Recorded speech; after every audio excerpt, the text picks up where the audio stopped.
Muraho neza abakunzi ba Heza Media, ndabaramukije cyane. Ikiganiro cyo ni inyuma y'ibitambaro. Buri munsi wumva perezida wa Amerika asubiramo ijambo rimwe ngo intambara ya Irani twayirangije. Iryo ni ijambo uramutse ubajije buri munyamerika muri iyi minsi yakubwira ko rirambiranye mu matwi yabo. Ariko sinshaka kuvuga ku byo perezida Donald Trump avugaho buri munsi abwira abanyamakuru ko intambara barimo na Irani irangiye.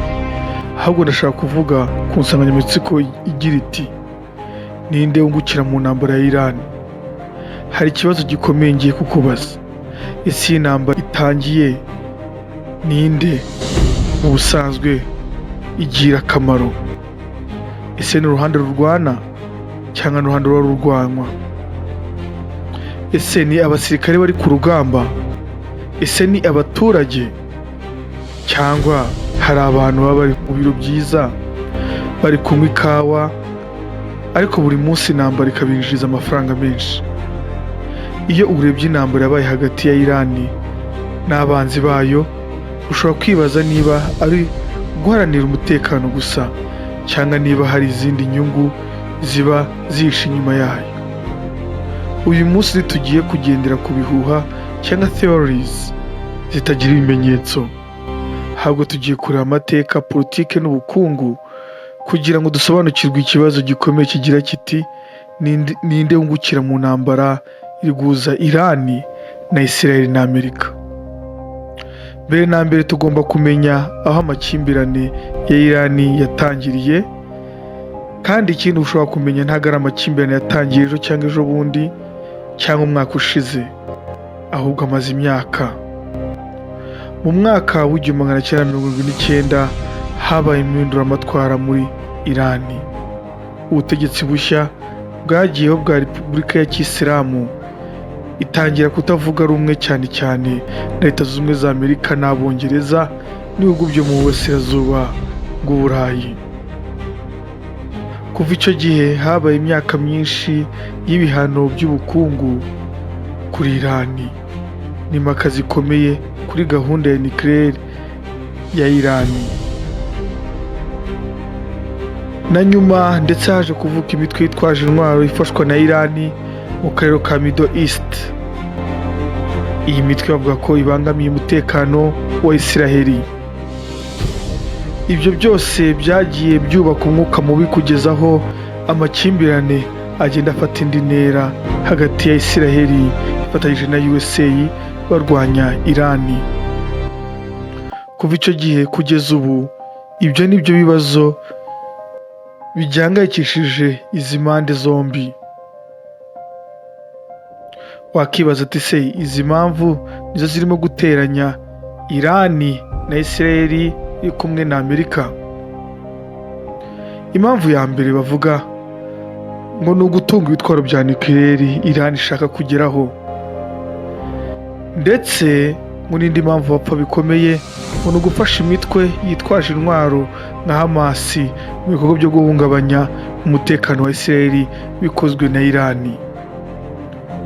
Izo nizo mpamvu ebyiri za mbere ziteje ihangana muri ibyo bihugu byombi. Si n'ibyo gusa, izo mpamvu nizo za mbere ziteje akaga isi yose kugeza ubu. Nawe byibaze. Ariko se iyi ntambara yubuye ninde uba ayungukiramo? Iki kibazo nicyo nshaka kubaza. Ndibaza mbone no kugisubiza. Abantu ba mbere ugomba kwibaza bungukira muri ino ntambara mbere na mbere si ibihugu byombi, yewe si n'abapolitisiye barimo, ahubwo ikintu cya mbere cyungukira mu ntambara nk'izi ngizi ni inganda zikora intwaro.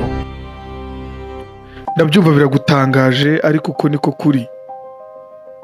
Iyo igihugu cyumva ko umutekano wacyo ushobora guhungabana, ikintu cya mbere gikora ni ukugura intwaro nyinshi. Ngira ngo wabyumvise mvuze kugura intwaro. Ibi bivuze ko ibigo bikora indege z'intambara, misile, drone n'ibindi bikoresho bya gisirikare bishobora kubona amasoko menshi kubera iyo mpamvu imwe gusa, ariyo intambara. Ibi ntibisobanura ko ibyo bigo bicuruza intwaro ari byo bitangiza intambara, ahubwo bisobanura ko intambara ishobora gutuma bicuruza intwaro nyinshi. Inganda zikora intwaro za gisirikare muri iyi minsi ziri gucuruza cyane ku buryo utakumva. Baracuruza amabiliyoni y'amadolari buri munsi kubera impamvu z'intambara ziri kubera ku isi. N'ubu tuvugana bari gucuruza cyane. Iyi ntambara ibaye nk'iyi, abanyenganda bakora imbunda baba bashaka ko irangira iyo ntambara. Kurangira kwayo ibyo bivuze ko nta mafaranga yinjira, amafaranga yinjira ari make cyane. Impande zindi zungukira muri iyi ntambara nk'iyi ihuje Israel ifatanyije na Amerika kurwana na Iran nize zikurikira. Inganda zicukura cyangwa zifite isoko rya peteroli.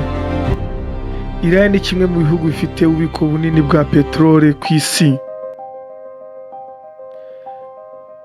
Igihugu kindi cyazaga ku myanya ya mbere ni Venezuela. Uribuka igihugu cya mbere bavugaga mu minsi ishize ko ari Venezuela ifite ububiko bunini bwa peteroli, muzi byayibayeho. Ubu Venezuela ububiko bwayo buri kugurisha cyane peteroli kubera ya Iran ifungiranye.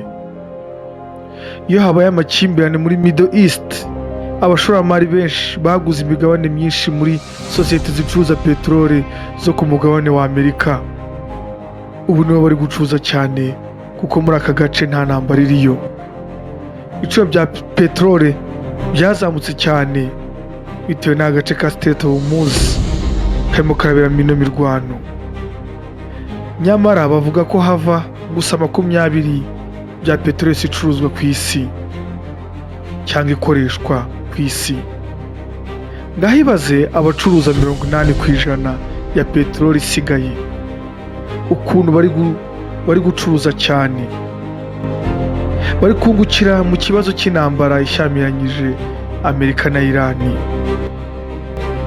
Iyo peteroli izamutse, ibiciro by'ibindi bicuruzwa nabyo bishobora kuzamuka bikagira ingaruka ku bukungu bw'isi yose. Kugira ngo wabyumvishije, peteroli, abacuruza peteroli barimo kunguka cyane. Abandi twavuga bungukira muri iyi ntambara ni abanyapolitike.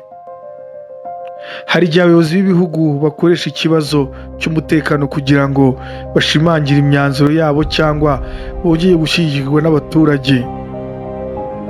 Mu bihe by'intambara abaturage benshi bashyira imbere umutekano, bityo ibiganiro bya politiki bishobora guhinduka. Muri uko imyigaragambyo yaberaga muri Iran, hafi n'ubutegetsi bwari bugiye gukurwaho, ariko ushobora kwibaza ukuntu byahindutse nyuma. Ubu ngubu abanya-Iran bose n'andi amaso bayerekeje no kurwana n'ibihugu byo hanze, ari byo Israel na Amerika. Ariko ibi ntibivuze ko intambara zose ziba zarateguwe kubw'iyo mpamvu, gusa nayo ni imwe mu ngaruka zishobora kubaho. Icya gatanu ni inyungu z'ibihugu bikomeye. Middle East ni akarere gafite akamaro gakomeye ku isi kubera peteroli, ubucuruzi n'umutekano. Niyo mpamvu ibihugu byinshi bikurikirana ibyaho byibereye hafi cyane aho ngaho. Buri kimwe gishaka kurengera inyungu zacyo. Ibyo bishobora gutuma habaho guhatana mu bya diplomasi, mu bukungu no mu mutekano. Birimo kuba ubu ngubu China biragaragara yuko ngo bavuga yuko ishobora kubica inyuma igafasha Iran, mu gihe Amerika nayo irimo kurwana na Iran. Ariko se niba ari abunguka ninde uhomba? Igisubizo kirababaje. Abahomba mbere na mbere ni abaturage basanzwe. Nibo batakaza ubuzima, bagahunga ingo zabo, abana bakabura amashuri, ubucuruzi bugahagarara, ubukungu bugasubira inyuma. Hari n'ingaruka zigera ku bindi bihugu bitari mu ntambara, kuko ibiciro by'ibikomoka kuri peteroli cyangwa n'izindi mpamvu n'ibindi bicuruzwa bishobora kuzamuka, ingaruka zikagera ku baturage badatuye aho ngaho n'ubundi intambara irimo kubera. Niyo mpamvu intambara imwe ishobora kugira ingaruka ku bantu batuye kure yayo. nk'uko mu Rwanda natwe byatugezeho. None se ninde wungukira mu ntambara ya Iran? Ngira ngo nakubwiye impamvu ziri hejuru, nawe ukwiriye kureba inyuma y'ibitambaro. Buri wese ashobora gusubiza bitewe n'uko yumvisha ikiganiro. Nanjye mpisemo kwifata, nta gisubizo cyoroshye gihari, gusa ndavuga uko mbona ibintu bihagaze muri Iran. Gusa icyo navuga, abuka muri ino ntambara ba mbere ni inganda ziri kugurisha intwaro ku bihugu biri mu ntambara. Aba kabiri nk'uko nabivuze nagusha peteroli. Izamuka ry'ibiciro bya peteroli biri gutuma abagurisha amamodoka y'amashanyarazi nabo babona icyashara. Wigize ubyitegereza, ese hehe nuko ubona inganda zikora imodoka zikoresha esansi ubu bose bahinduye umuvuno, bahinduye tageti yabo, ubu barimo gukora amashanyarazi cyane.